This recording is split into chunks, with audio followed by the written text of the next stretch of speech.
and I'm very pleased to get the invitation from the university to deliver a lecture to you on a topic that I am working on in my career. So before we begin to talk about the science of yoga, I think we need to talk about what we mean by the word yoga. And what we mean by the word yoga depends upon who it is that you're talking to. So much of the work that I'm going to be showing you today is the work of people who are doing research in yoga. Now, the people who are doing research in yoga are doing research in yoga not because they have academically found this topic as some kind of strange topic to study. They have practiced yoga. They've experienced the benefits of the yoga, and they have come to the conclusion that this is such a useful practice that it deserves to be subjected to biomedical research. So, the definition that I'm going to use for yoga, and this is the definition that most people who are researchers have, is not just of yoga as asana, not just postures and exercises, but also the pranayama, the deep breathing exercises, the deep relaxation, and also meditation. And in fact, it can be argued that the meditation is actually the most important component of yoga practice, that these physical exercises are there to support and promote the meditative component of yoga practice. So that is our working definition of what we mean by yoga for this talk. Now, before I start talking about the science, I think I need to talk about another field of science, which is essentially sociology, epidemiology.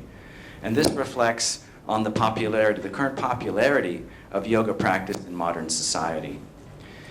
So this is a cartoon, and the caption reads, "In addition to 16 cup holders, it comes equipped with 4 dedicated yoga mat storage areas." Now, this would suggest that yoga has become so popular that we are designing our cars to accommodate yoga mats because everybody's practicing yoga. Well, I have not found a car yet that has yoga mat storage area. But what I have found is I have found a yoga mat that has a car on it. So for $75, you can order a yoga mat with an image that's put on, and you can choose from many different cars. And I chose a 1966 Lamborghini. Now, we have surveys that indicate how popular yoga has become, and the best surveys have been done in the United States. So these are the statistics from a government survey in the United States looking at yoga practice by adults. And what you can see here is that in 2017, this was 14% of the population. Now, if you are a sociologist or an epidemiologist, and someone tells you that 14% of the population is doing something, or 14% of the population is experiencing something, this is a major movement in society. This is very significant. And most people don't understand how popular this has become. Not only is this a high percentage, but I draw your attention to the trend here. So what you can see is this remarkable increase over the past 15 years here. And these two 5-year intervals have a 50% increase each 5-year interval. So if we are looking at 2022 in the next bar, and this increases by 50%, that's 20% of the population. So this is astounding. Now, we have similar surveys, perhaps not as comprehensive as the US survey, in different countries, Australia, Germany, UK. We have now some evidence in India, and this evidence is in this slide here. A recent study was done by the SVASA research team outside of Bangalore. They did a comprehensive study of yoga for diabetes. And before they started that study, they interviewed the Indian population about yoga practice. And they asked the question simply, do you practice yoga, yes or no? And they surveyed 112,000 people from across India. And the percentage of people that said yes, they are practicing yoga is 12%. So this is, again, very similar to what we see in the United States. Now, another indication is another survey that was done in collaboration with the Kaivalyadhamma Yoga Institute and the National Council of Education, Research and Training here in India. And this was a survey of public schools in India, public and private schools. And they surveyed 4,200 schools across India. And they asked whether yoga was being taught within that school.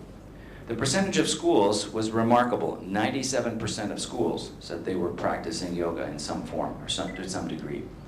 So again, this is remarkable. It shows not only is this popular, but this popularity seems to be growing. And of course, the Indian government has invested in this, and we'll talk about this in a minute.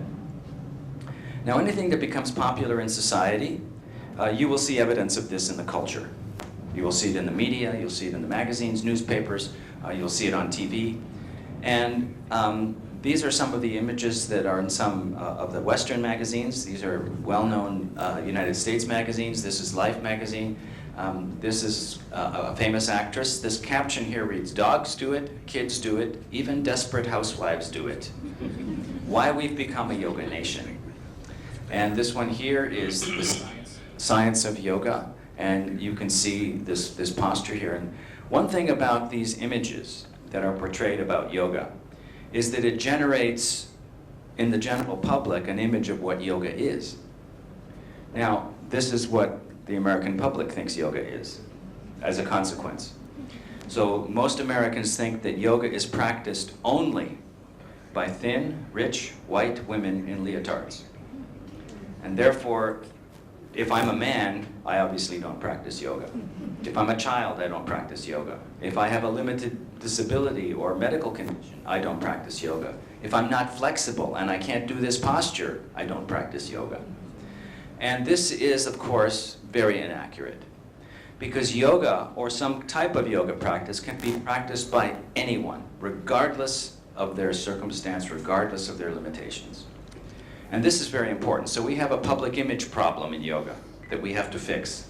We have to convince and educate the public that yoga can be practiced by everyone, that this is not what yoga is. I've been practicing yoga for over 45 years. I've never done these postures. I don't plan to do these postures. And yet I believe I am practicing a full yoga lifestyle. So this is important to understand. Now, yoga has become so popular in the United States that actually 5 airports now have yoga rooms, dedicated yoga rooms in the airport. So when you are making your flight connection, you can go and practice yoga. Now, these are images, and you may not be able to see this very well, but these are images of New York Times Square. Everyone knows New York Times Square. It's famous. It's international. On June 21st, for the past 10 years, the entire day, all day long, yoga practice is happening on New York Times Square. 18,000 people end up practicing yoga. This is an international icon that is taken over by yoga practice. So another sign of its popularity. Now, of course, you know who this is. And Prime Minister Modi is an avid yoga practitioner. And he actually addressed the United Nations on the topic of yoga. He talked about yoga being not just physical postures. He talked about yoga being good for health and wellness. And he also argued for the adoption of the International Day of Yoga. The United Nations General Assembly then dictated, by a vote of 177 countries, which is a record, that June 21st would be International Day of Yoga. So that was December 2014. This is June 21st, 2015. And you can see he's celebrating, and you recognize the India Gate in New Delhi, and he's celebrating with some friends. And then you can see how many friends from the aerial view. This was like 50,000 people. And of course, India has invested every year across the world to promote this kind of celebration of International Day of Yoga. This is 2015. This is in China. And one thing you can see from this photograph is that the Chinese are very organized. And you can see how organized every yoga mat has a water bottle in the same location on every mat. And this poor soul at the bottom here who forgot the memo, he's wearing yellow pants. He's going to be fired. This is what I saw when I came into Delhi just last week, just after this record smog. And as I was leaving the baggage area, there's this huge sign up here, "Yoga in the park is rejuvenating when the air is cleaner." It was very timely because of the smog happening. But the ironic thing here is that this ad is put up, and you can't see this. This is ExxonMobil who put this ad up. So big corporations are actually trying to use yoga to try and make a better image for themselves, perhaps. Now, of course, you had International Day of Yoga here in Mumbai, and this is an obvious image. This is a very clear landmark for you. And you even had it practiced on your aircraft carrier. So it is really well celebrated in India. Now, anything that becomes popular in the general public, the advertising industry, it's their job to know what the general public likes and what image what has. So yoga has this other general image that it's something healthy, that it's something good, that it's something positive for you. So they will use this image to sell products. And some products that may have a negative connotation, they will try and put a positive spin, as they say, on the product. So here they're selling vodka. This is a vodka bottle doing a headstand on a yoga mat. And here they are selling a sleeping pill. And this caption reads, "This morning was brought to you by a good night's sleep." What they're suggesting is that if you take their sleeping pill, you will sleep well at night and then wake up more refreshed to do your yoga. This is kind of like upside down, no? So this is becoming more and more popular. It's appearing on television. This is an advertising program in the United States. A few years ago, my McDonald's, they had a DVD for yoga, and I walked in and got a fruit and yogurt, and there on my fruit and yogurt cup was this unmistakable image of someone practicing yoga. Now, the interesting thing about this is that many people in the United States might not know what this image is. In fact, the subtlety here is that this image here is including this well-known Gyan Mudra. Now, I know that most Americans don't know what Gyan Mudra is, but here it is on a cup. So, again, another sign of its popularity. And the advertising industry in India, of course, is aware of this as well. So here's an ad out of Mumbai selling you a condo based upon yogic lifestyle. And of course, in India, you can get Shanti guaranteed. So it is very popular here as well, and the advertising industry knows about it.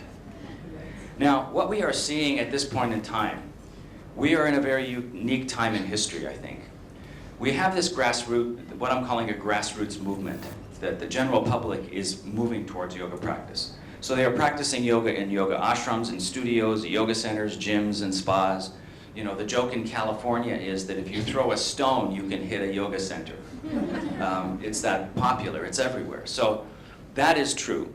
But what we are seeing now, for the first time, is the implementation of yoga into what I'm calling a professional transformation of mainstream society. What I mean by mainstream society's institutions. That is the public schools, the workplaces, and the healthcare system. We are starting to see this happen now in professional world, so yoga is becoming sort of mainstream in that sense. Now, of course, if you believe that yoga is good, then this is a wonderful transformation. The problem is that if you really want to make this transformation totally successful, you actually need to have biomedical research. Why? Well, for example, in the public schools, one of the issues in public schools is that we don't have enough time to teach the children everything they need to succeed. We don't have enough time in the curriculum. We have to add more. So if you want to go into the schools and say to the schools, I want you to take something out so that I can put yoga in, you have to justify this. And you justify this with biomedical research. You show that it improves performance, that it reduces bullying, that it reduces the dropout rate from schools, that it reduces the suicide rate, for example. You have to show from research that it has benefit that justifies the inclusion. The same is true for the healthcare system. If a doctor in a diabetes clinic wants to have yoga for all of his patients, the argument will be, how can you make this decision?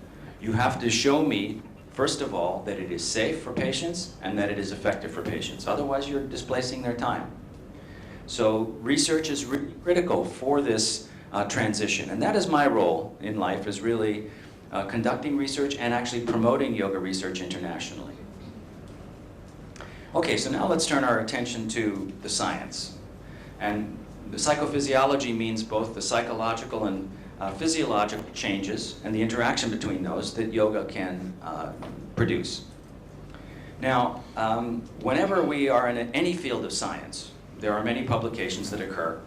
As the number of publications increases, scientists start to summarize this body of research. And they summarize it in books for the general population, and they summarize it in review papers in biomedical journals. So I was actually approached by Harvard Health Publications, division of Harvard Medical School. They asked me to do a book on yoga. I was surprised. This was about 8 years ago. And ordinarily, I don't do books for the general public because I'm a scientist. I publish in journals. But I couldn't turn down this opportunity because now there are books in the universe that have the Harvard Medical School name, the logo, and the word yoga on the same cover. Now, why is that important? Well, if you had asked me 20 years ago, is this possible that Harvard Medical School would have a book with yoga on their name? I would have said, no, that's impossible. So it's even surprised me and so this is another indication of just how far the yoga popularity and image has come in modern society.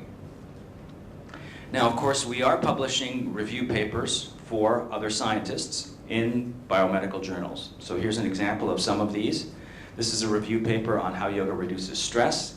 This is on yoga and immune function. The third one is neurophysiological and neurocognitive mechanisms. The next one is also on stress, and the bottom one on self-regulatory mechanisms. And we have also published a book, and this book is called The Principles and Practice of Yoga in Healthcare, and it's available here in an Indian printing. And we have a chapter 4, on the research on the psychophysiology of yoga, where we also summarize the research evidence. So now I want to start describing this for you. And let's go back historically first. The first person to entertain this issue of conducting biomedical research on yoga was Swami Kaivalyananda. He has a long history out of Mumbai and then in Lonavala at his institute, which he founded in Kaivalyadam, in Lonavala. And in addition to founding the Research Institute, he also started a research journal. Now, the remarkable thing about this is the first page of the first issue of the journal, Yoga Mimamsa, which is still published today. And what you can see here is the date, October 1924. Now, this is remarkable. This is almost 100 years ago. This man had this vision that research on yoga would somehow be important. And so through this journal, they published a number of studies throughout the years of the work that they were doing, the research work that they are doing in Lonavala. And of course, the Kaivalyadama Institute is still very active in yoga research, and this journal is still published. And I want to talk about some of the kinds of studies that have been done, especially early on. One of the kinds of studies has been looking at long-term yoga practitioners. And this actually came from some of the media that was in India. So people would travel to India, and then they would meet these fakirs on the street corners, or the yogis, advanced yogis, and these people would be doing fantastic things. They would claim that they could be buried in a pit underground for 2 weeks and come out alive. They claimed that they could hold their breath for long, long periods of time. They claimed that they could stop their hearts. They claimed that they achieved these altered states of consciousness. So some scientists said, well, maybe this is just a magic trick, a sleight of hand. Or maybe there is some psychophysiology that they are actually manifesting that we can learn something from in science. So they started to study these advanced yoga practitioners, and there was a number of studies of this kind. This is probably the most comprehensive study, and it was done in, as you can see, in the 1950s. This team of researchers traveled all over India for an entire year, and they were looking for all of these yoga masters. And every time they found one who agreed to be studied, they hooked them up to this recording equipment you see here to see what psychophysiological changes they were experiencing.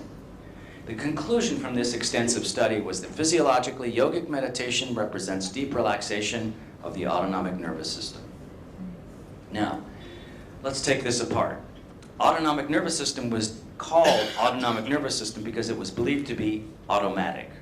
In other words, you had no input into this system. It was automatic. So here are these yogis able to control this system that was believed to be automatic. This introduces a major idea and construct in the field not only of yoga, but also of mind-body medicine. And that construct is self-regulation. The ability of these training practices to give you the ability to control your internal state, both psychological and physiological. Why is that important? Well, in modern medicine, that idea, that construct is virtually absent.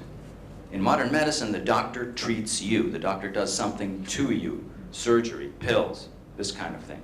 You are not expected to have any control. And that's the way modern medicine works. So here is yoga coming in saying, we can self-regulate. So yoga has something here that modern medicine does not have. That's why this is unique and perhaps important. Now, the autonomic nervous system is important because it controls, it's the system that's involved in controlling or manifesting the stress response, the emotion response, the emotional brain. Another system that controls the stress response produces the stress hormone cortisol, and that is also under control of these yoga practices. So yoga appears to be very good at controlling the stress and emotion response from this kind of evidence. Now, perhaps one of the sort of remarkable anecdotes, and there are many anecdotes of this kind of fantastic control, this was by Swami Rama, one of the many yoga masters who came to America in the 1960s to teach yoga. And they did a little experiment with him at the Menninger Clinic in the United States. And he was sitting in a chair, and what they were measuring was skin temperature. And they're measuring skin temperature on the surface of the hand. On both sides of the same hand, they had skin temperature measurements. And he's just sitting there in the room. He's not doing any asana or any breathing or anything obvious. And just through a force of mental control, he's able to increase the skin temperature on one side of the hand, and at the same time, the skin temperature on the other hand, he's lowering the temperature. So how's he doing this? Well, skin temperature is controlled by autonomic innervation of the blood vessels of the skin. So on one side of the hand, he's vasodilating the blood vessels to make more blood flow to increase the skin temperature. On the other side of the hand, he's vasoconstricting the blood vessels to reduce the blood flow and lower the skin temperature. So he obviously has control of autonomic function. But not only can he control autonomic function, he can distinguish between the nerves that innervate the left and the right sides of the same hand. Now, this is stunning. Now, if this is true, if this kind of self-regulation is possible, then modern medicine is completely clueless about the depth of how far this self-regulation can go.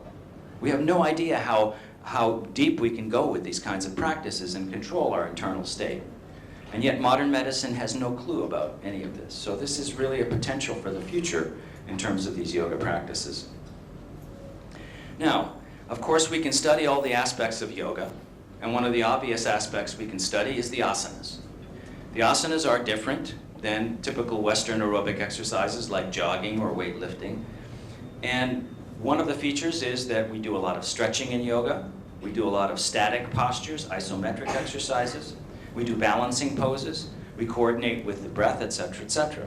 So it's no surprise, and it's easy to study, to take people who have never practiced yoga, have them practice yoga for 2 months, and we can see changes in flexibility, muscular endurance, and muscle strength, and these are all significant improvements. And this is very strong research. You measure this. You can measure flexibility. You can measure muscle strength. So this is very hard evidence. There's many studies showing this. So yoga is very clear at improving this level of physical fitness in a way that Western exercises don't have. Western exercises are not focused so much on flexibility or balance. Now, another feature of these exercises is that they are unique, they are different, and as a consequence, they may have additional benefits that Western aerobic exercises don't have.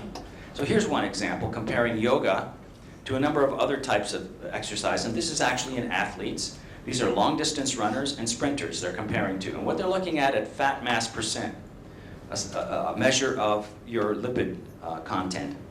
And of course, this is very healthy. This isn't people who are not athletes, and athletes have much lower fat mass percent. And look at yoga; it's equivalent to these other forms of exercise. So yoga is actually very beneficial for this. Now, another feature of yoga practice, as we've mentioned, is the breathing techniques, the pranayama. And one of the most fundamental pranayams that you practice is long, slow, deep breathing. Now, the research on long, slow, deep breathing is having remarkable research done on it. One of the things that we see that slow breathing does is that it has direct and immediate impact on the autonomic nervous system. It affects sympathetic and parasympathetic drive. So here's an example of that. In this study, they had people who were just sitting there in the solid line, and there's no change, and they're looking at systolic blood pressure. In this one here, they had people practice slow breathing at this point in time, and what you can see is an immediate drop in in the systolic blood pressure. So there's a direct impact on the autonomic nervous system. And we now have evidence that slow breathing can directly affect the stress response. We also have evidence that slow breathing is a very, very efficient form of breathing. So much so that if a mountain climber goes to the top of the mountain and he practices slow breathing, he may not need extra oxygen because it's such an efficient breathing pattern. So there are many, many powerful studies that are showing that this type of breathing has enormous impact on physiology and on psychological state. Now I want to jump forward to modern history, modern times, to modern technology.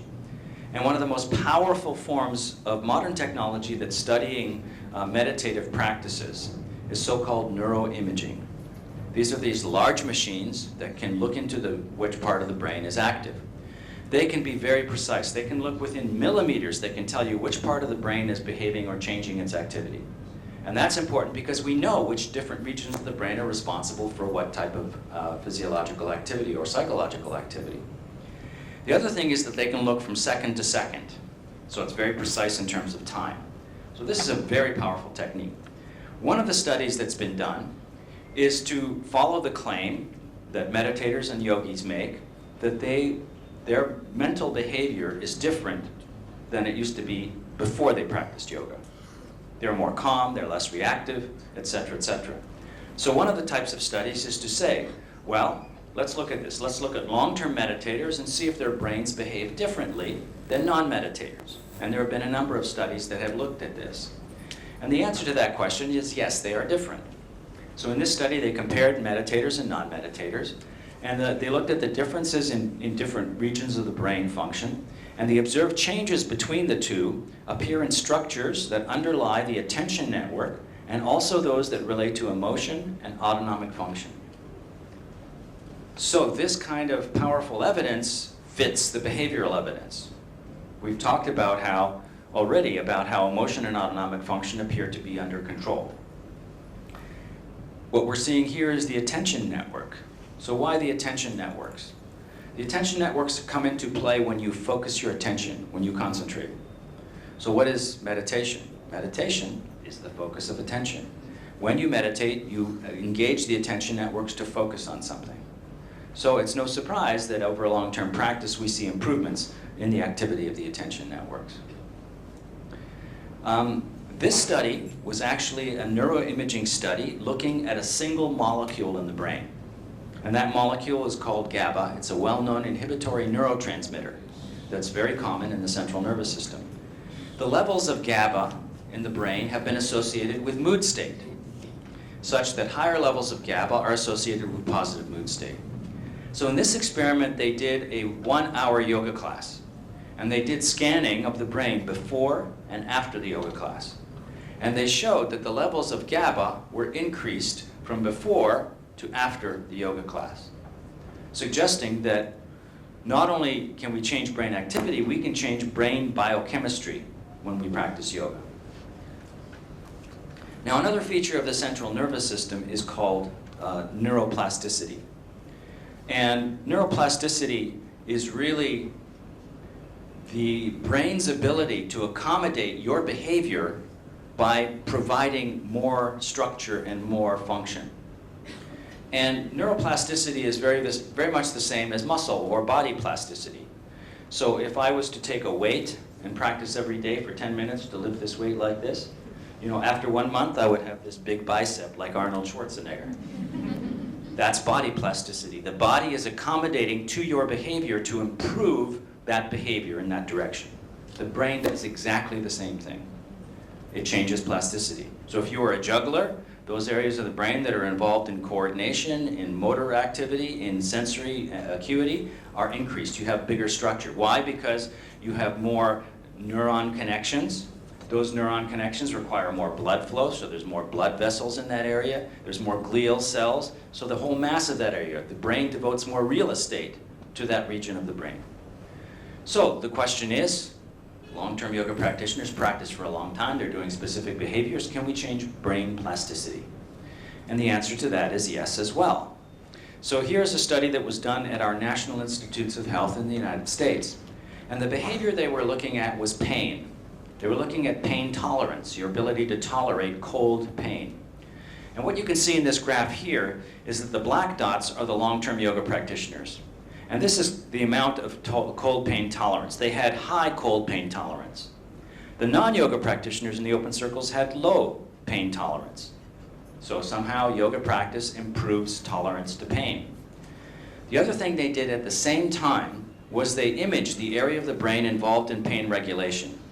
And they measured the volume of that region of the brain. And what you can see is that on average, for the long-term yoga practitioners, that volume of the region of the brain is higher than the non-yoga practitioners. Furthermore, on the right-hand graph, the amount of time that you have spent practicing yoga in number of years is directly correlated to how big that volume is. So the longer you have practiced yoga, the larger that region of the brain was. So this allows us to conclude that not only are you changing brain activity and brain biochemistry, you're changing brain structure as well. Now, if I tell someone who's been practicing yoga a long time and say, look, you've improved your performance and enhancement, and there's chemical changes taking place and your brain's changing structure, they'll say, of course, I recognized that a long time ago. You don't even have to do research to tell me that. I experience it in my body. But the virtue of this is that it provides very objective, strong evidence that yoga is a real biological phenomenon. And this is important in trying to counter the argument of many skeptics. Someone told me that they had interactions with an academic, a doctor here in India, and the proposal was made that that doctor could provide some yoga to his patients, and his response was, no, yoga's fraud. And there are scientists who have made that kind of thing. Oh, it's just a hobby, you know, it's just for women to do. There's no effect, it's placebo. You know, it's like knitting. They think they're getting better, so let them have fun, it's fine, it's harmless. And they dismiss it. This kind of evidence tells us, no, this is real biology. These changes are as significant and as big as any kind of drug or surgery can provide. So this now puts us into the realm of modern science, modern medicine. This is a real biological phenomenon. This is not our imagination. So this is why this is so powerful. Meditation isn't what you think. So 2 meanings to this cartoon. So let's talk about meditation. What do you do when you meditate? Well, if you read Patanjali's Yoga Sutras, it's the stilling of mind. How do you still the mind? You focus your attention. Okay? In yoga, we pick like a mantra. We can focus on the breath. We can focus on the candle. We focus our attention. So the attention networks of the brain are focused. Now, it's non-analytical focus. So you're not playing a chess game or doing a math problem. This is a relaxed, passive focus of attention. What happens when you start to do that? Well, people who watch a television newscast on meditation, and they say, the news anchor says, and meditation is very good for you. And then this person goes into the bedroom and says, I'm going to meditate. So they sit down on the bed and say, okay, I'm going to focus on the candle. So they focus on the candle. And they start out okay. And then 15 seconds later, a thought comes in that says, it's warm in this room. And then the next thought is, I have to adjust the temperature. And then the next thought is, I have to make sure that the AC is working. Oh, I have to pay my electric bill. And then the next thought is, oh yeah, I have to make sure that the money is deposited from my job. Oh, I have to talk to my boss about the job raise. And then finally the next thought is, you're supposed to be trying to meditate. And so then you let go and you come back to the candle. And then after 2 minutes of that, this person says, I can't meditate. I'm done. And what he doesn't realize is that this happens to everyone that meditates. You know, there's this image in the general public that somehow people that meditate, they go into a room and then they go into this deep trance state, you know, and then they're lost in this deep trance state, and then they come out of the trance state, you know, and then the entire time they're in samadhi. This is meditation. It's this cycle of mind wandering and mental focus. Everyone who meditates experiences that. Everyone, even the Dalai Lama, okay? Everyone experiences that. That is what meditation is. Now, as you practice meditation, you get better at focusing your attention. You maybe hold it longer, and you may be able to recover and bring your focus back quicker. But everyone has intrusions of mind wandering. So if we want to study meditation and how it works, we have to study the whole process. And the whole process is the cycle of focus and mind wandering, focus and mind wandering. You can't understand meditation completely if you don't understand what mind wandering is. So mind wandering is an important thing to investigate, so we understand that, so we know how meditation interacts with that. This has been done to some degree. This was a paper published a few years ago by a Harvard research team and published in our premier biomedical journal, Science. Now, the first thing, they studied mind wandering in the general population. Their first finding was that people's minds wandered frequently, regardless of what they were doing. This is obvious, okay? Everybody experiences this. Everybody knows this. In fact, even in the Upanishads, there's this statement that the mind wanders. It wanders like a monkey from tree to tree. So this we know. This is obvious. The interesting finding from the study is in the second sentence here. People were less happy when their minds were wandering than when they were not wandering. And so the conclusion here is somehow the ability to think about what is not happening, which is mind wandering, is a cognitive achievement that comes at an emotional cost. Now, this is an interesting concept. Why is there an emotional cost to allowing your mind to wander excessively? Well, in fact, mind wandering is a survival advantage unique to human beings. We allow our minds to wander. I don't think dogs and other animals have mind wandering. So what's the advantage? Well, the advantage is, what are we thinking about? We are able to analyze the past and from that predict the future. That's a survival advantage, okay? That's why humans are the premier animal on the planet, because we have that survival advantage. So it's a good thing. But what happens, what's the content of mind wandering? What are we thinking about? Well, we're thinking about priorities in life. What's the biggest priority in life? Survival. You have to survive. You have to make it to the next day. That means food, that means shelter, etc., etc. Now, in modern society, we're not thinking about the lion at the entrance to the cave. We're thinking about small things. But these small things, nevertheless, add up. I have an exam tomorrow. Will I pass that exam? Will I have enough time to study tonight? Will I be able to make it home on time? Can I make enough money to send my child to university? Can I have enough money to pay the rent next month? This is the kinds of things that dominates our mind wandering. So every time you have one of those survival thoughts, there's a degree of uncertainty because it's your survival. You don't know that you're going to have success. So you have a little stress response, right? And you have a little negative emotion response to that. Now, as you do this and you have a lot of these thoughts 24 hours a day, 7 days a week, 365 days of the year, lo and behold, you have a mood disturbance. You're upset. If you really get into it, you will end up with a psychological condition like anxiety disorder or depression.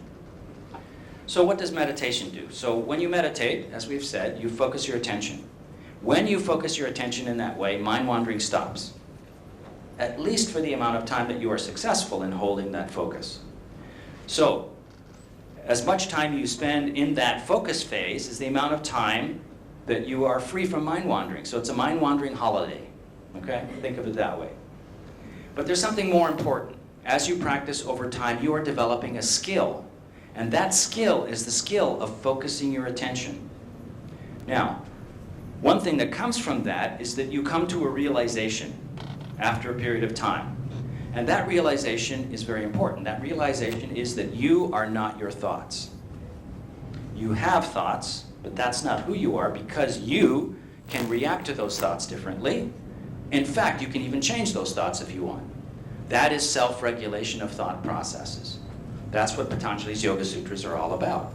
They're about self-regulation of thought processes. So, why is that important? Well, it introduces this construct that is the most powerful construct behind the most universally used form of psychotherapy today, which is cognitive behavioral therapy. And that is that idea that you are not your thoughts. Self-regulation of thought is behind that.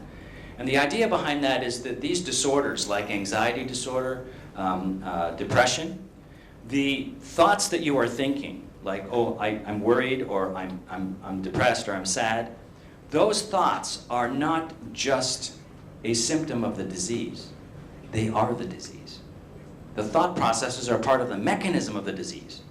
So in cognitive behavioral therapy, you learn to recognize those negative thoughts and make them neutral. And what happens is that because the thoughts stop, and you no longer have those thoughts, the disorder goes away. That's how powerful this is. This construct is called metacognition. So metacognition is in yoga and meditation, and it's also in cognitive behavioral therapy. That's why we're seeing such positive benefits on yoga practice, meditation practices for mental health and mental health conditions.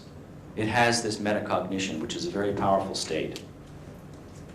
Now we can see this cycle of meditation and focus and mind wandering in the scanner. So they've taken people and put them into the scanner and said meditate.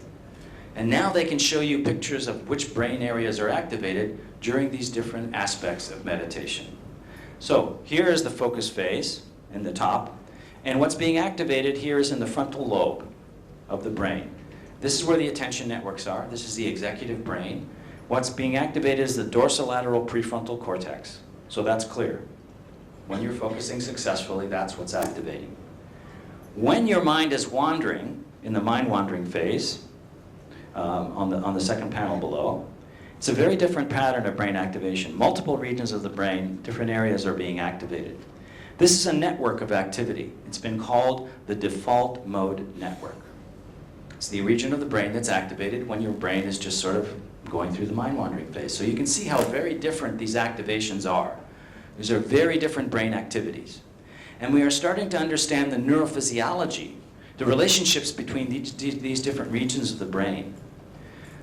And so, for example, we know that the prefrontal cortex has inhibitory connections to the limbic system, to the emotional brain where the stress response occurs. And that makes sense because we are seeing stress reactivity reduced in people who practice yoga and meditation. Furthermore, over the long term, we can actually see neuroplasticity changes. Long-term meditators have a smaller limbic system because they react less to stress and emotion. Another thing we're seeing is that people that spend too much time in the default mode network are more at risk for developing a mood disorder or negative mood state or mental health problems. And people who are long-term meditators and long-term yoga practitioners are more resistant to negative mood state and developing psychological conditions. So this is very powerful research that is allowing us to tease apart exactly where in the brain and how in the brain meditation is working. Now, I want to jump to another modern technology, and your Vice Chancellor has some experience in this area as well. This field of research is called molecular biology. It's the study of how cells and molecules work. And one of the subfields in this is looking at the activity of genes, so-called genomic expression, gene expression. This is depicting the central dogma of biology, which many of you are probably familiar with, that our genes produce RNA, which then produces proteins, and those proteins then produce small molecules. And this cascade of activity is how everything works.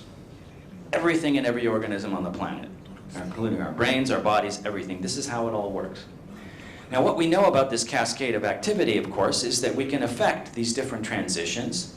In fact, we can affect the genes themselves. Of course, you can't change the genes. That's your genetic code. That's wired in. But you can change the activity of genes. You can make the activity of a specific gene go up. You can make the activity of a specific gene go down. So, for example, one that you're probably very familiar with is that if you were to smoke a lot of cigarettes and not get any physical activity and eat very poorly and have a lot of stress, you're going to increase the activity of cancer genes. You are more likely to get a cancer because of that, because the genes are more active. If you do the opposite, if you engage in healthy behaviors, those genes are going to decrease their activity. You are reducing the risk of cancer. So the question is, yoga is a healthy behavior. Can it change gene expression? Can it affect specific genes? And the answer to that is yes. And the first studies were done at Massachusetts General Hospital at the Benson Henry Institute for Mind-Body Medicine. And what they found was indeed genes that are bad for you, like inflammation, are going down, and genes that are good for you, like immune function, are going up. And this was a study that was published out of UCLA in Los Angeles. And they looked at very stressed individuals and gave them a yoga meditation to practice. And what they found was the suppression of expression of inflammation-related genes and the upregulation of expression of genes involved in antiviral and immunoglobulin responses. And this is a one-to-one match. The genes that are being affected are also the same, represent the same biophysiological processes that are changed. So we see reductions in inflammation when people practice yoga. those genes are reducing their activity. We see improvements in immune function in people who practice yoga under these conditions, and you can see the increase in the activity of immune function genes. So this is a very powerful technique, and this is just beginning. We are going to be able to see this kind of research now in many studies. Not only will you be able to show that yoga for diabetes reduces blood glucose levels, we'll see the genes being activated are actually the same genes that are involved in insulin resistance and in glucose regulation. So this is a huge technique. It's very powerful and very objective, and again, very convincing to biomedical communities. Thanks to yoga, I now gently stretch to conclusions instead of jumping to them. And of course, this is what self-regulation of thought and emotion is all about. It's about the idea that you are not your thoughts. Therefore, you don't exhibit automatic behavior. You no longer jump to conclusions. You now say, that was just a thought. I am choosing not to react so much to that thought. Or I'm choosing to change my mind altogether. That's that self-regulation. That's metacognition. And of course, I've been talking a lot about stress. So what is the evidence? The evidence is very strong that yoga does improve stress. And in fact, when people ask me, what is the most immediate and powerful effect of yoga practices on your behavior? And the answer has to be stress management. That's the most immediate and important thing that happens right away. And so it's actually one of the biggest reasons why people come to yoga practice. This was a survey study we did in Texas in the United States with beginners yoga practitioners. And we found that virtually 80% of them said that stress management was one of the major reasons why they were coming to yoga practice. So it's a major draw, it's a major attraction to yoga practice. Excuse me. And because we have such a chronic stress epidemic, perhaps that's why yoga is becoming so popular, because it is very good at stress management. So what's the evidence? Well, we have a number of review papers that have looked at the evidence. And so this review paper actually looked only at physiological measures, the strong measures that really are objective, and have shown that yoga has reduced cortisol, ambulatory blood pressure, heart rate is improved frequency, heart rate frequency, fasting blood glucose, etc. And the conclusion being that yoga provides improved regulation of the sympathetic nervous system and the hypothalamic pituitary adrenal system, the two branches of the stress system. So yoga is indeed good for stress from this review. And just to show you an example, this was a 5-year study we conducted comparing yoga with meditation with stress education. And what we saw over the course of this 8-week intervention was reductions in anxiety and reductions in perceived stress, and these were maintained over a long-term follow-up 6 months later. So we have lots of evidence that yoga is actually very good for stress.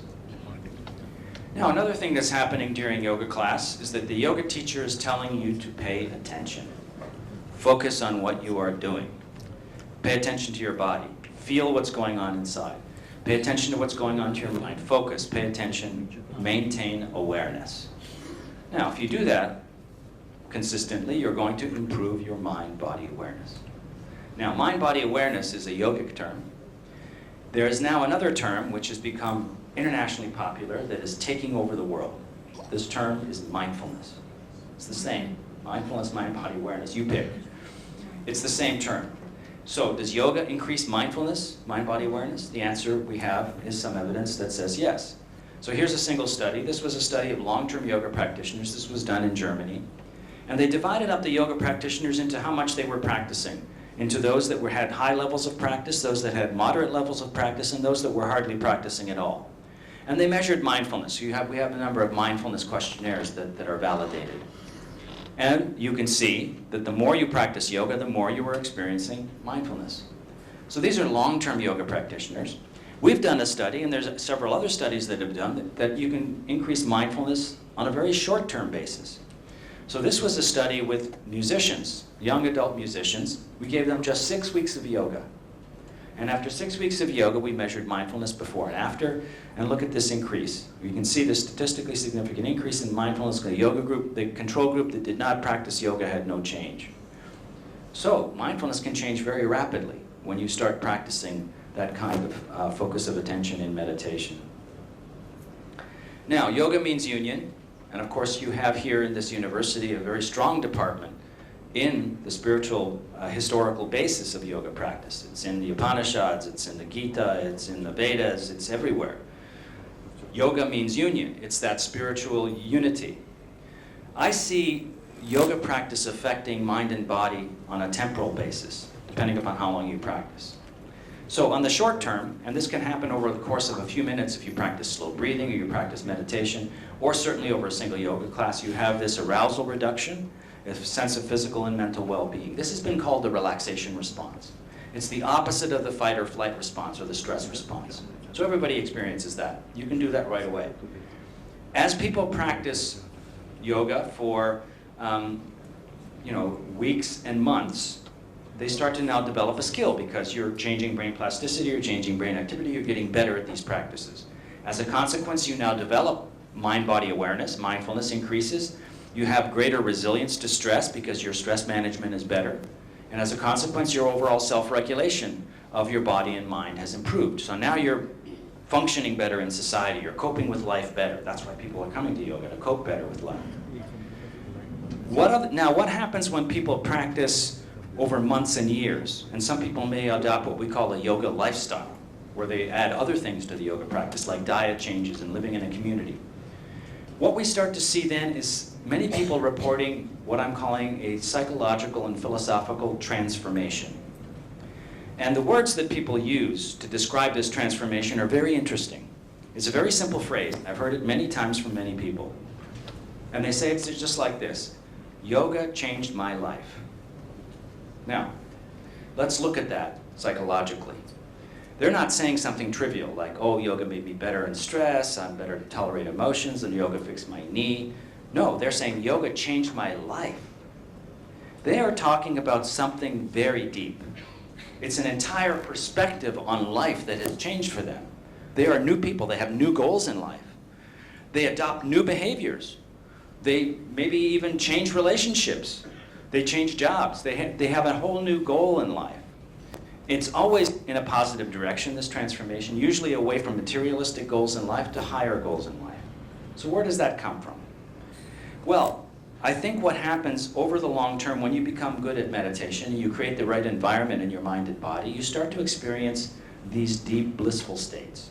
Now, it may only be 5 seconds long that you experience this samadhi, this unitive state of consciousness. But it is so profound and so different from everyday waking states that you can never go back. You're now polluted by yoga. You can't go back to that old thinking because now you've seen what a different perspective on life is. And that is a very transcendent state. It's a very unitive state. So can we measure that? Well, if you can describe it, you can measure it. So this is that same German study. They created a spiritual well-being questionnaire, which looks at that. And they looked at that same thing. The higher level of yoga practitioners had higher scores on spiritual well-being than the marginal practitioners. So there's something about spiritual well-being that's improving with yoga practice. And they looked at subscales of that questionnaire on positive psychological states like hope, connectedness, and experiences of sense and meaning. And again, you can see this dose-response curve that the more you practice yoga, the more you experience these positive psychological states. So these are long-term yoga practitioners. We've actually done a study where we can see these changes in a shorter period of time. And one of the populations we used at was musicians. Now, very accomplished musicians experience what they call a flow state. In the flow state, it's a unitive state of consciousness. So for example, for musicians, when they're performing and they come into the flow state, the music, the instrument, and the performer are indistinguishable. It's just one process, and you merge into that process. And there's a sense of timelessness, there's a sense of peace, there's a sense of tranquility, there's a sense of merger, there's even a sense of joy. And it's a very powerful state. It's called the flow state. And there's a questionnaire that measures the flow state. So we did this with young adult musicians. We gave them just 6 weeks of yoga practice. And on the flow state questionnaire, you can see we had an increase in flow state. The control group that did not practice yoga had no change. So even though this is a very subtle, deep process, we can still measure it with these types of metrics. So this brings me to the most important slide in my entire talk. because this summarizes everything I've said so far about the psychophysiology of yoga. So this is a logic model that breaks this down. So we've defined yoga, at least for these purposes, of postures, breathing, relaxation, and meditation. Through the postures and the breathing and even the relaxation, we're affecting the physical body. I'm calling this fitness, okay?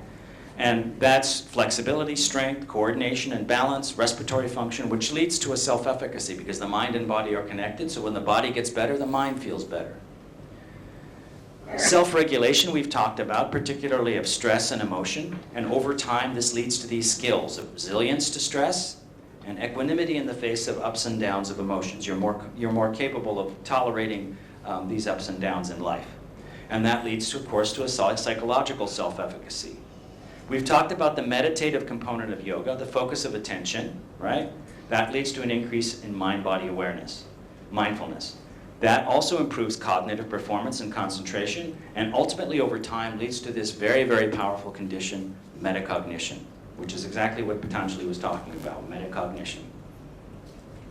And then finally, this last box is what I'm calling spirituality. Through these experiences of these unitive states, we're experiencing these transcendence experiences, a flow state, which leads people into this transformation and an improvement and a change in life, meaning, and purpose.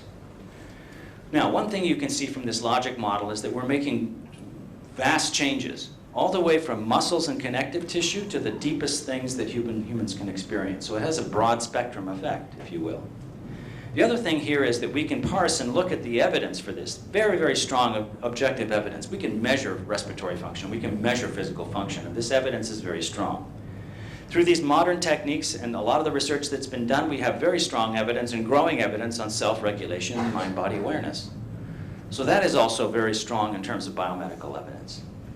And then finally, this one here, well, very little research at this point in time. It's very difficult to get funding for this work. So this needs a lot more research. But this is also giving us a new way of talking about yoga, a new way of describing how yoga works. So if somebody comes up to you in the street and they say, okay, how does yoga work? And you say, well, you inhale prana, exhale apana, and then that increases the kundalini flow up through the chakras, and then that comes in and expands your aura. And they will say, good, thank you very much for that explanation, I will see you later. If you take a different language, and you use biomedical language, then you will say, the physical components and breathing techniques affect flexibility and strength, and that improves mood state as well. But very importantly, a lot of these practices lead to a stress and emotion regulation improvement, which allows you to cope with stress and emotion. And you're also increasing your mindfulness, your ability to be aware of your internal state. And that changes behavior in a positive direction. And if you do this for a long time, you might actually even experience these deep, peaceful states. That's biomedical language. That's the new language. That's the language of modern society. That's the language of public schools. It's the language of modern medicine. So if you want to teach a yoga class in a medical clinic, you can use this language and they will understand you. If you start talking about chakras, they will not understand you. So this is how the science and the research is facilitating our implementation into modern mainstream society. And because of this broad spectrum, we're seeing these changes in global human functionality. Physical health, physical performance, stress and emotion regulation, awareness, mindfulness, and metacognition, and the deepest stuff, positive behavior, well-being, values, life purpose and meaning, and spirituality. And this global human functionality argues for its use in everyday life for everyone. You become a better human. You function better on many, many different levels. So regardless of what your needs are in life, yoga can help with them because it's such a broad spectrum benefit. And so now we can talk about specifics. Now we can talk about yoga and healthcare, and perhaps in the most important features of that, prevention and wellness. This is very important at this point in time. In fact, this whole idea of using yoga for healthcare has developed this field of endeavor called yoga therapy. Now, yoga therapy was not historically part of yoga. It was never a form of medicine. It was a spiritual path. It was a spiritual practice. However, at the beginning of the 20th century, because yoga has these benefits, we start to see the implementation of yoga for patients. So yoga therapy really started in India in the 1920s. Actually, here in Mumbai, the Yoga Institute and the Kaivalyadhamma Institute were doing yoga therapy in the 1920s. And then it became very popular in India and grew. So now we have yoga therapy, and this is one of the manifestations we have in the United States, the International Association of Yoga Therapists. They certify yoga therapy schools, and they certify yoga therapists. And this is now starting to happen in India as well. So there's this whole idea of using yoga for patients. And you get special training, in addition to being a yoga teacher, in how to teach yoga to patients.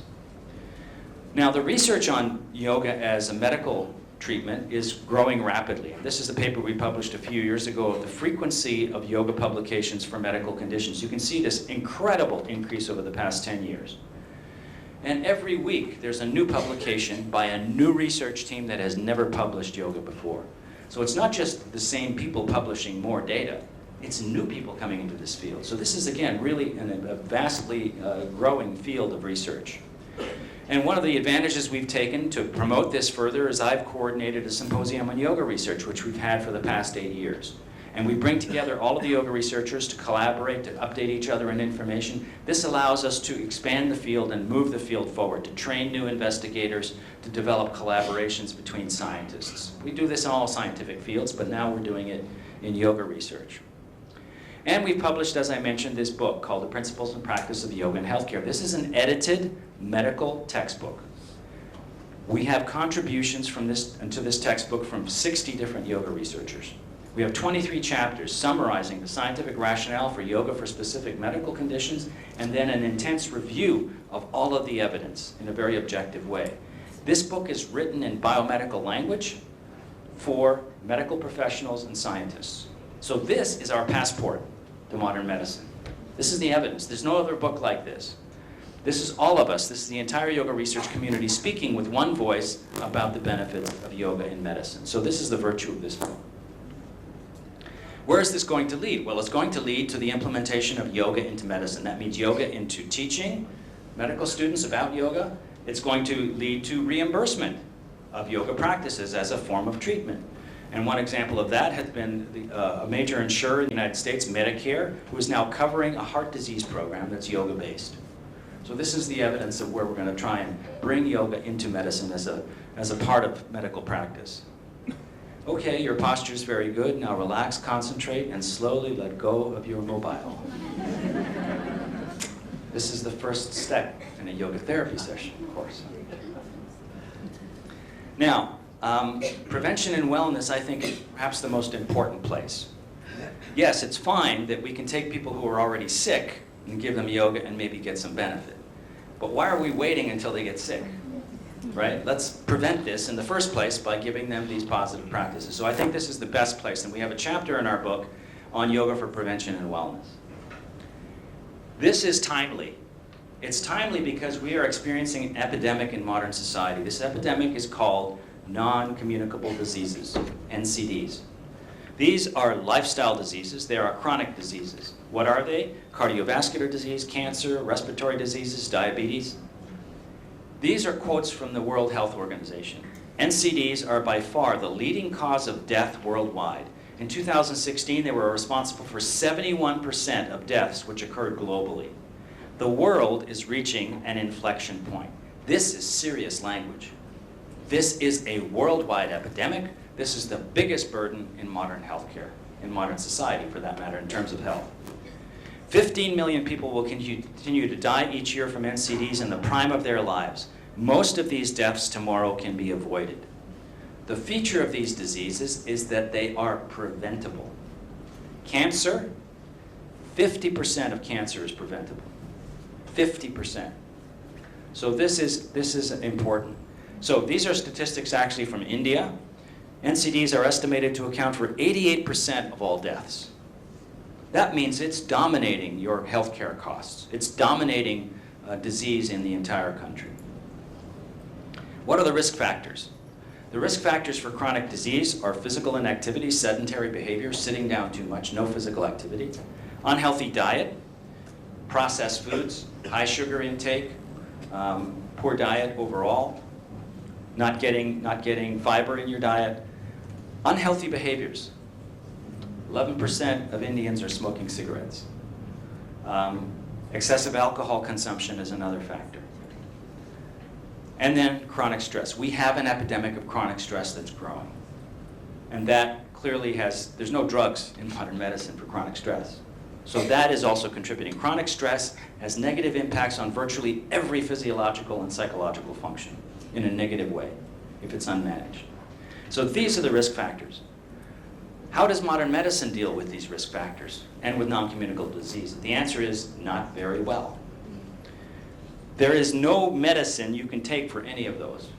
There is no surgery that you can take for any of those.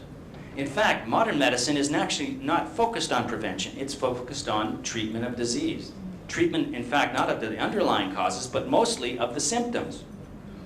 A lot of the treatment, they don't even care what the underlying cause is. They want to treat your symptoms. You cannot cure an epidemic of type 2 diabetes with a pill. You must address the behavior because that's the underlying cause.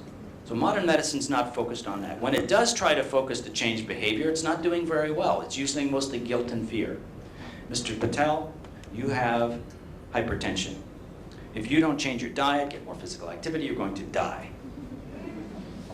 Okay, Mr. Patel says, oh my God, I'm going to die. I better change my behavior. He goes home, same wife, same children, same job stress, same life. I can't, I fail. And then he goes back to the same doctor, and the doctor just beats him over the head. That's not successful behavior change. That's from the top down. So how does yoga have an opportunity to maybe work on this? Well, let's go back to the logic model. Fitness, self-regulation, awareness, and spirituality. Fitness, obviously, is working very clearly on the physical component. Self-regulation, that's targeting your chronic stress right there. A mind-body awareness virtually affects all of these because it's making you more sensitive to your body. It's changing your behavior. If you smoke cigarettes and then you take an 8-week yoga course, and then after that you go back and smoke a cigarette, you'll go, oh my God, this feels awful. Why did I not experience that before I was practicing yoga? It's because you increased your mind-body awareness. You're more sensitive to the negative effects of your behaviors. That changes behavior from the bottom up. You stop smoking not because you were told to, but because you can't stand it anymore. That's behavior change. And that's what yoga can do. There's no drug for mind-body awareness. It just doesn't exist. And then finally, spirituality. One of the biggest problems of chronic stress in all these activities is our goals in life. Modern society, the goals in life are materialistic. I want to have the biggest house with 3 garages and a Mercedes in each one. Then I'm a success. That's my goal in life. We know from psychological research that materialistic goals in life do not and cannot lead to happiness. You must have deeper goals. So that's where the spirituality comes in. So yoga has all of the features necessary to really be preventive in these disorders. So if that's true, we should see that yogis are healthier. So this is a survey of long-term yoga practitioners. They do report very good or excellent health. They've never smoked or they have stopped smoking, and they have high or moderate levels of physical activity. So they're doing all the right risk factor protection. In terms of rating their mental health, twice as many yoga practitioners report flourishing mental health as compared to the general population. So they do report better physical and mental health. Not only that, but when you ask them whether they believe that the yoga was responsible for that health. So for example, in maintaining a healthier weight, energy levels, sleep, happiness, or my health has improved because of yoga, 80 to 90% strongly agree with that statement. So they say, yes, yoga has made me, I am healthier, and it's because of yoga. So there's some evidence suggesting that that's the case. Now I want to turn our final attention in the rest of my talk to an application, a specific application of yoga in lifestyle. And that is in the workplace, occupational settings. One of the biggest problems in modern workplace is stress. People quit their jobs, they can't manage the stress, they get sick, they have insomnia, they can't work, they have arguments or fights with other employees, a lot of problems in the business environment. And we have developed, I have been working with a yoga center in the United States that's developed a standardized yoga package, a yoga protocol. And this is done at the yoga center and at the workplace. And my team is charged with doing research on the program in the workplace of these workers. Now, one of the biggest places where this is manifesting actually is in healthcare workers, because this is a very stressful occupation. And what we are experiencing in the healthcare world is burnout. This idea of not being able to manage the job, not being able to manage the stress of the job, and therefore either having problems in the job or actually quitting the job. Now, this has reached an epidemic proportion in modern medicine, especially with physicians. So this is an example of this. This is our premier biomedical research journals. This is a journal of the American Medical Association with a review of the prevalence of burnout among physicians. This is the New England Journal of Medicine, To Care is Human, collectively confronting the clinician burnout crisis. This is the UK, the Lancet, UK NHS staff, National Health Service staff, stressed, exhausted, burnt out. And the British Medical Journal, tackling burnout in UK trainee doctors is vital for a sustainable, safe, high-quality National Health Service. This is a major issue, and this is a review paper which summarized physician burnout. The prevalence of physician burnout has reached critical levels. It appears to be getting worse. So this is just like the NCD epidemic.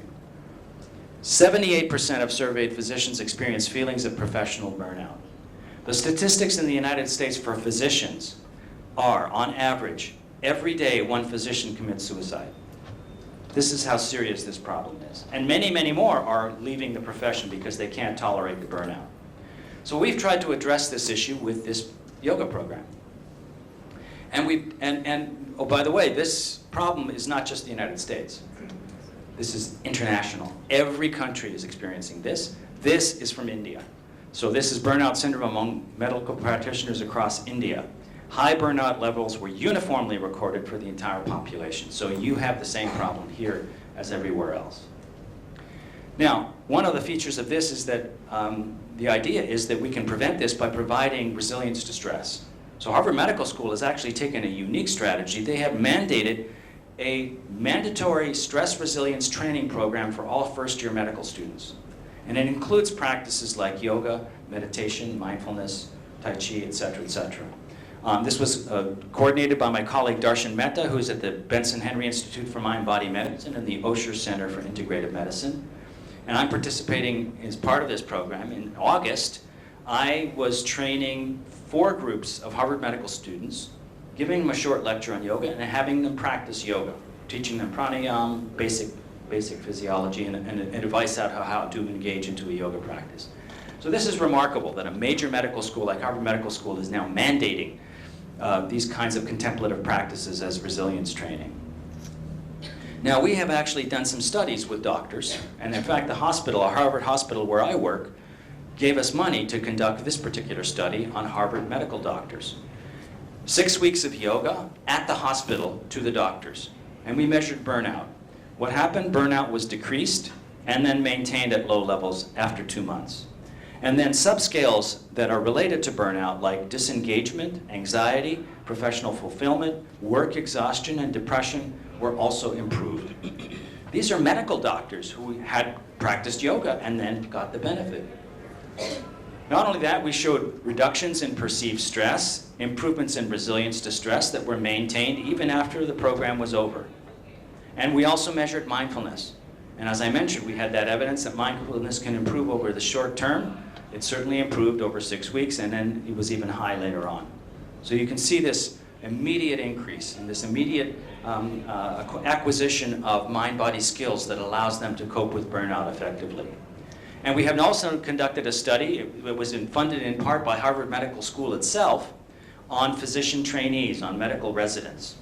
And this data is still preliminary, but we saw reductions in perceived stress. We had a control group, they had no changes in perceived stress. In terms of resilience, we had increases in resilience. The control group had no changes in resilience. So you can even see this in trainees. And other studies have been done on medical students with yoga. It all comes back to these facets that are improving aspects of burnout. The logic model, the fitness, self-regulation, awareness, and spirituality. The best way to really understand these concepts is to hear the voices of people who've experienced this. So that's what I've done. We've done qualitative interviews with a lot of these people. And you can hear in their voices these different facets. So I'm giving you these quotes here. So in terms of physical level, and this was a residential program at the Kripalu Yoga Center. The week at Kripalu was amazing and made me realize how good I can feel and so quickly. I felt better in my body, stronger and straighter, clear-headed and more balanced. Another person said, I feel the most physically and mentally healthy I have ever felt in my adult life. These people have now learned simple techniques that they immediately put into practice, and it makes immediate results. Another person said, that was a week in which I felt more relaxed than I can even remember. People don't understand what relaxation is. They think relaxation is just sitting and watching the TV. These meditative practices generate true relaxation. Self-regulation. I'm better able to handle my emotions. I can stay calm and centered in trying times. That's the equanimity, that's the resilience. And here, a huge shift in how I process stress, both professional and personal, lifted me out of burnout. And this was a medical professional. Mind-body awareness. The Kripalu experience helped me become aware of just how unaware I was of myself and my body. And what I think is another epidemic is low levels of mind-body awareness amongst the general population. People are not aware of what they are doing. If they were aware and sensitive to what they were doing, they wouldn't do it. But because they are insensitive, they are able to have poor diet and poor health choices. Another person said, I'm more mindful of how food, breathing, and mindfulness can affect my performance and state of mind. And then finally, this has given me the skills necessary to notice my emotions before acting on them. Metacognition. That's the definition of metacognition. And then finally, spirituality. This was just 2 months, so you don't expect huge changes, but there are some hints from some of the quotes. This has been a life-changing, grounding experience. Another one, I have noticed a positive shift in my entire life. A renewed sense of purpose, increasing appreciation for life, stillness, mindfulness, and nature. Life-changing. Again, this whole idea of change in a positive direction. So, a lot of my research originally was funded by the National Center for Complementary and Integrative Health, which funds research on yoga, and I'm indebted to that organization for the funding that I've had in my career. I would not be here if it was not for that research funding. You have an agency here in India, which is similar, which is Ayush. I'm also working closely and funded partly by the International Association of Yoga Therapists. I've worked with the Kripalu Center of Yoga and Health conducting studies on their programs. And I am also the research director for the Yoga Alliance. This is arguably the largest yoga organization in the world. It's based in the United States, 90,000 members. This is an organization that's responsible for certifying yoga teachers. And they are now moving into a role of not just certifying, but also yoga leadership. And in construct with that, I am working with them as their research director. And my role is research literacy, to explain the science, to talk about the science with yoga teachers, to represent science, to promote science. And one of the things we've done is create this webpage, which is accessible to everyone. It's research literacy. This is all the research on yoga. I've got 23 different categories, 23 different individual categories in basic research, special populations, and diseases and disorders. And you can go onto one of these, and on the left-hand side is all the citations of review papers, complete with the links to those papers. And on the right-hand side, individual papers that are of significant note. So a yoga teacher can go into one of these and immediately have access to the research. So this is the service we're providing. This is my role, and we're calling this research literacy. That's kind of my job, is to explain the science to the general population, to give talks exactly like this. I'm also funded by the Kundalini Research Institute, which supports the style of yoga that I practice. And I close with this cartoon. Now, it's not just Americans. India, China, US are number 1, 2, and 3 in type 2 diabetes. It's everywhere. This is this epidemic that we are facing. Why are we facing this epidemic? Because we do not have the skills in life and schools or anywhere where we are learning these mind-body strategies to prevent these diseases. The poor school child goes to the teacher and says, "Teacher, I'm experiencing really stress. I'm very upset. What can I do?" And the teacher says, "Me too." And the teacher says, "I'm quitting tomorrow. I can't take it anymore." And the poor patient goes to the doctor and says, "You know, I'm experiencing really stress and it's making me sick." And the doctor says, "Me too. And I'm leaving the profession." And we just don't have these strategies in modern society. It's not part of our culture. So what I'm arguing is that when we have the science, we can justify the inclusion into mainstream society's institutions to make it part of life, make it part of our culture. Let me do a thought experiment with you.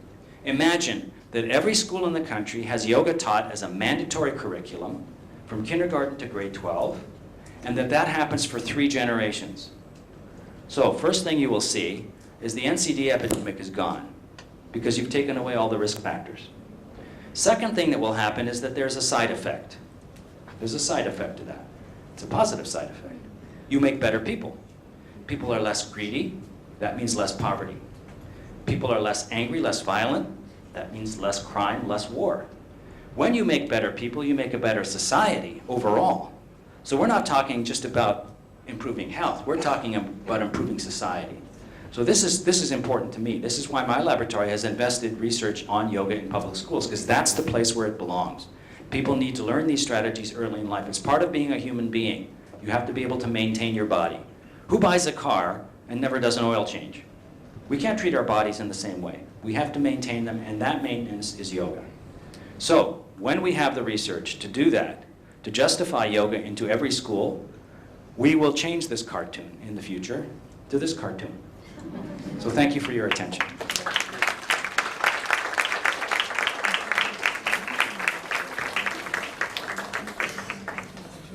Thank you, sir, for the very enlightening lecture. I think what we realize through this is that body, mind are like the safety walls with which we all are blessed, but we are not aware how to operate them. And he just tried to provide us the key to operate them and to lead towards the happiness. Thank you so much, sir, for your enlightening lecture. May I now request Dr. Deepak Bagadia to propose the vote of confidence. I'm happy to take questions. Yeah, I'm happy to take questions if there are any questions. Yes, ma'am. Why is any teacher even in India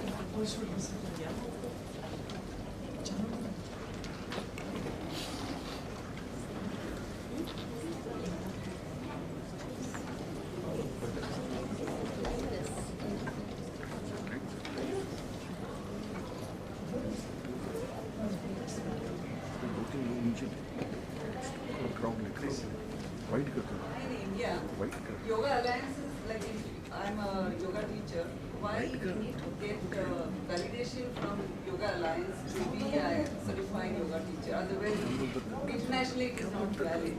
Because again, it is a USA recognized Yoga Alliance. Right. But it comes from India. Still, I need to get validated from Yoga Alliance to be an international yoga teacher. You don't need it because the Yoga Alliance certification is not recognized by any government. This is a self-certification within the field itself. This is an attempt by the yoga community to self-regulate itself. Because you have this situation where people go to a weekend course and then they come out and say, I'm now a yoga teacher. Okay? So the Yoga Alliance has said, no, we have to do, if you want to do that, we have to have yoga schools, and you have to have 200 hours, 300 hours of training to then certify that you pass this from a yoga school. So they're certified yoga schools, which then certify yoga teachers. This gives the yoga community a way of maintaining some degree of integrity. So it's not, you don't need to have this certification, but it is useful. And it has now become recognized. So if you walk into a hospital clinic and you say, I want to teach yoga, the research director, the clinic director is going to say, what's your experience? And if you say, I have 200 hours of training and I'm a certified from the Yoga Alliance, they will say, that sounds good. If I'm not certified by Yoga Alliance. And then if you're not certified by Yoga Alliance, they might say, oh, we are only taking yoga certification. But they don't need to say that. That's their choice. You can say, no, I don't like yoga, I don't like certification, but I've been teaching 20,000 hours for the past 50 years. This is all the places I've taught. They will still hire you. This is not a mandatory thing. This is a self-regulation thing to give you some sense of credibility. And importance for the field, also for safety.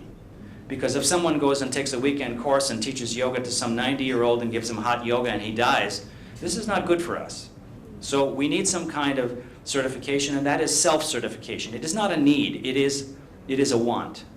Anything equal in India which can... So the Indian Yoga Association is starting to go in the same direction. So you will probably have an Indian yoga certification criteria. Yeah, so it's already happening. Yes, ma'am. We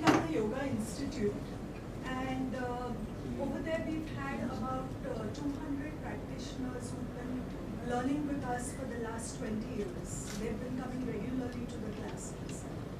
We have another 200 practitioners who are learning for the last 5 to 10 years. Somehow we have not been able to collect the kind of data and research outcomes that you presented. This lecture was really personally very exciting because we see these changes in our students, but we haven't measured them. So would you give us some guidance on how we can go about creating some kind of research studies now on their current state, because these practitioners are already there for so long? So the Yoga Institute has been teaching yoga since the 1920s. Of course, it has a wonderful reputation in the history of yoga instruction. And you have actually already published research studies. And you've had scientists who collaborated with the Yoga Institute to publish research. So you do the same thing. You partner with scientists who are open to working with you, and you say to them, we would like to do a study. We have all these wonderful students who are becoming yoga certified. They're practicing lots of yoga. They're improving in their lives. We'd like to measure this. Can you help us? And then you develop a research team with that research faculty working with you. That's the way you do it. Sir, excuse me. Yes, sir. That's a question. On your website, do you have a specific program or a syllabus to preventing certain lifestyle diseases? Like we are having a threat of cancer. So you already have conducted a lot of research on cancer or diabetes or whatnot else. And then you have come out of some curriculum that if you perform this, then Right. we can prevent it. Right. So there are many programs. You know, there's many different styles of yoga. Each of these styles of yoga has their own program. And they each claim that they have benefit. And so you basically have to choose and say that, you know, which one are we going to use? Which one looks the best? We don't have the research comparing them to say which one is the best. We also don't know which type of yoga is the best. Do you want more pranayama for asthma? Do you want more asana for low back pain? We don't know the answer to these questions. So right now, these yoga programs are general, and they're based upon the focus of that particular yoga style or lineage. So counter question is like that many institutes have different kind of practices and there is no standardization of the practices. There is no standardization of yoga practice, and there probably never will be. And I don't see that that's a problem.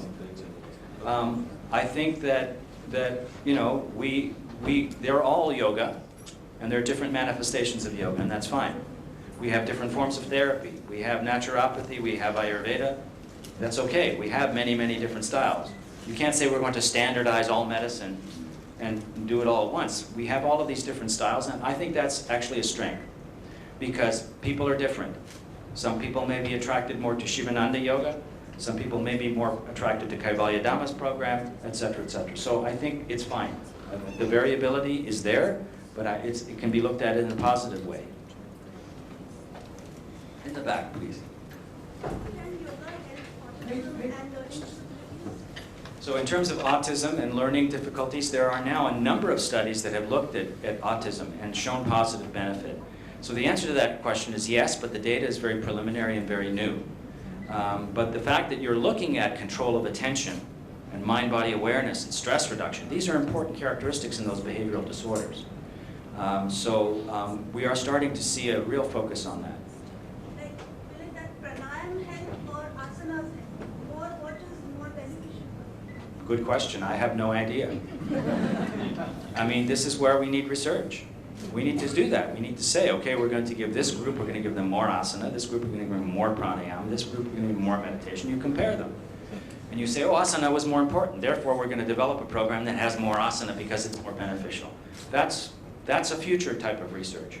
Right now, we are in very preliminary stages of research. Our research question right now is, does yoga do anything at all? Show me anything. That's the question. And then future question is, how much do you need? What style do you need? How much pranayama? All those details can come later. But right now, we are in the very preliminary stages. So I can't answer that question.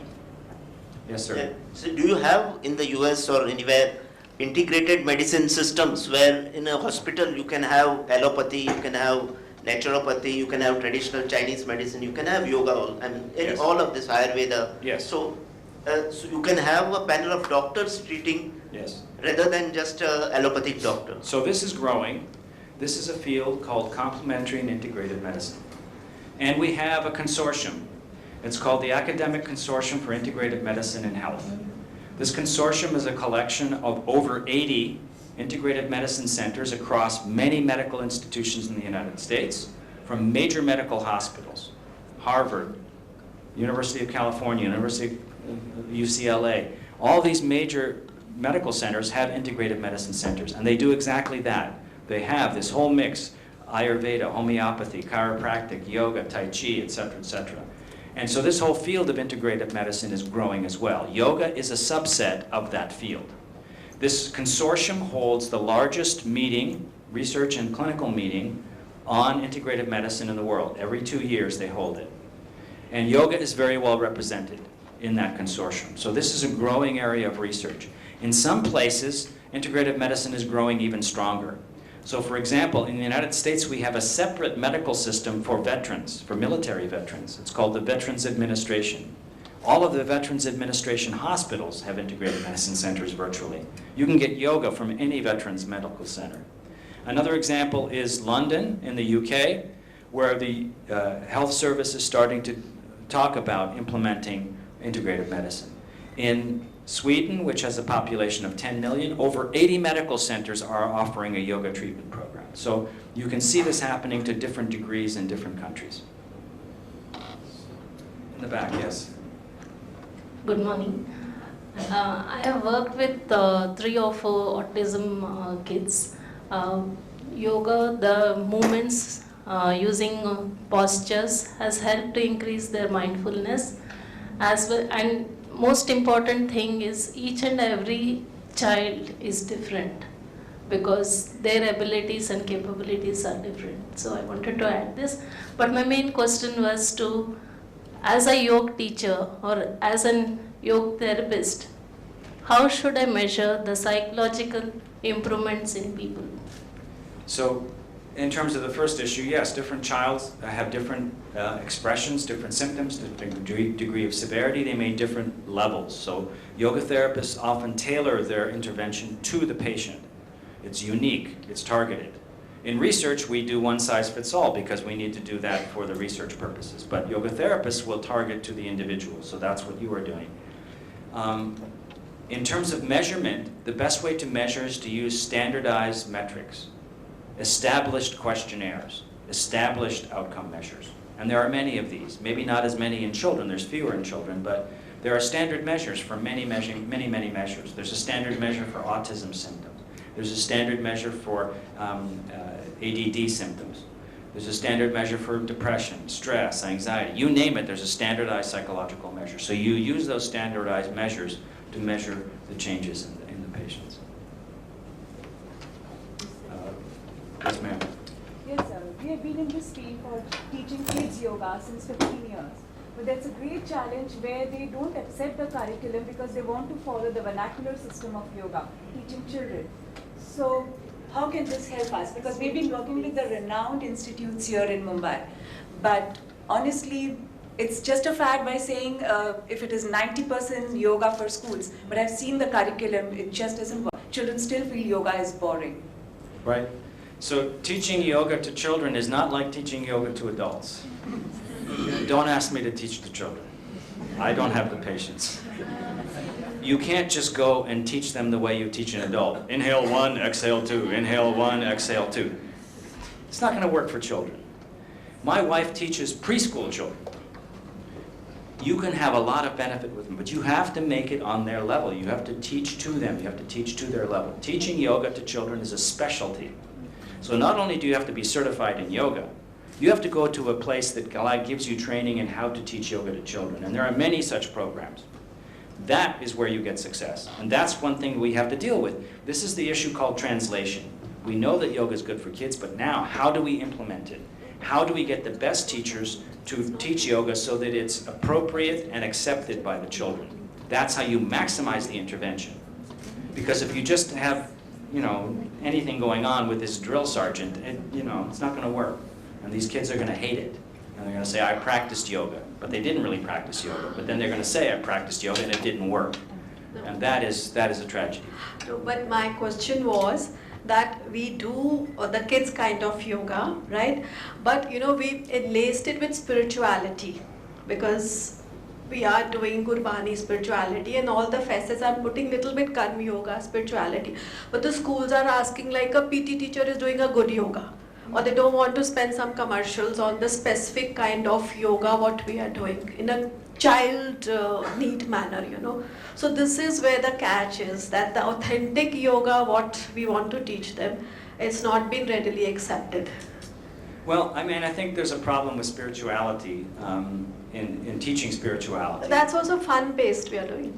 It's difficult to do that in a school setting because of church and state laws, especially in the United States. So we don't do that in the United States. We don't teach spirituality. But we want to make sure that they get all of those 4 components. Meditation, they have to get. Otherwise, it's just exercise. So even a physical education teacher can learn how to teach all of those aspects. That's what's important. And you can argue, well, there's no spirituality. If you practice those 4 components, the spirituality will automatically appear. You don't have to talk about spirituality. It will manifest. If they are doing meditation, asana, pranayama, and relaxation, spirituality will manifest automatically. So you don't have to teach it. And that's great because it's automatic. Yes? So may I ask you what sort of research in your institute which is going on type 2 diabetes? And next question is basically how do you manage with the control samples to present such data? Which samples? I mean the control samples. Oh, the control samples. Yeah, statistically significance, to prove that statistical significance. So we use the standard statistical measures, whether it's ANOVA or linear regression and so on and so forth. I leave that to statisticians. I'm not a statistician. No, agreed. I am talking about the management of the getting so many control samples for the studies. Yeah. So we collect... I mean, there is a problem here that we do not find control samples when we conduct such studies. Well, in India, there is a difference in the quality of research in India. It is less quality than we have in the US, and this is a big issue, and we're trying to address this issue in the field of yoga research by trying to provide more training, for more rigorous scientific training for Indian yoga researchers. And so in that direction, we are looking at ways to give special workshops to yoga researchers in India to increase their ability to conduct these studies more rigorously, more randomized controlled trials, less bias, more careful research design. It's definitely an issue, and we are starting to address it as a yoga research community. Absolutely. In terms of type 2 diabetes, my laboratory is not conducting it. There's no studies on type 2 diabetes in my city. I know of a colleague who's in West Virginia who's doing research on type 2 diabetes. There are very good studies here in India, both out of S. University and Patanjali Research Foundation, which are conducting trials of yoga for diabetes. Yes, we have also conducted a lot of studies on type 2 diabetes and published papers. Yeah, so there are a number of studies out of India that have looked at type 2 diabetes because it is such a priority here. Yeah. So there's been a lot of effort in the Indian government to promote this as well. S. has promoted this Stop Type 2 Diabetes movement. Diabetic movement. Yeah, exactly. So before last couple of questions we can proceed for, sir, there is a request from many students. Can you, if time permits, 5 to 10 minutes, some meditative or relaxative practices, can you instruct us? I can do that if you like. How many of you have practiced yoga already? I'm teaching them the things they already know. Better to take more questions, because I'm here for the science. You can get yoga in the yoga class. I'm just an ordinary yoga teacher. I'm not a very special yoga teacher. Okay.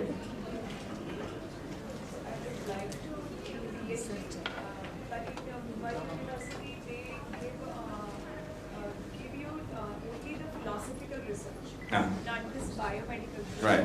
How I can go about this? Well, I believe the NAAC in India has a whole certification process for PhDs and master's programs in yoga in different universities. And there are, I think, over 60, or I think there's 70 universities in India which have NAAC certification, including this institution. And so you shop. You go to those 70 universities and you pick one that has not just philosophy, but also everything else. You have many opportunities here in India. In the US, there are no PhD programs in yoga. There are 2 master's programs in yoga therapy, that's it. So here in India, you have a wealth of possibilities. So pick the strongest one and the strongest institution, and then you will have the best training. Yes, sir. So my name is Sanjay. I'm a sports director of Arts and Commerce. I've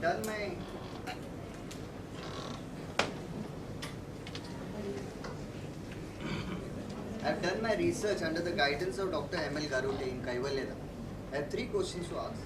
One is, science has till date not discovered why one of our nostrils is plugged. No, I mean to say like that, one of our nostrils is not free. Either Surya Nadi or Chandra Nadi. One is, what is the reason behind this? And the second is... I'm going to take one question, and then because I need to be fair to everyone else. So he's talking about the alternate nostril breathing. Now, there is what is called a nasal cycle. This is an autonomic cycle. The autonomic nervous system controls the control of air through each nostril.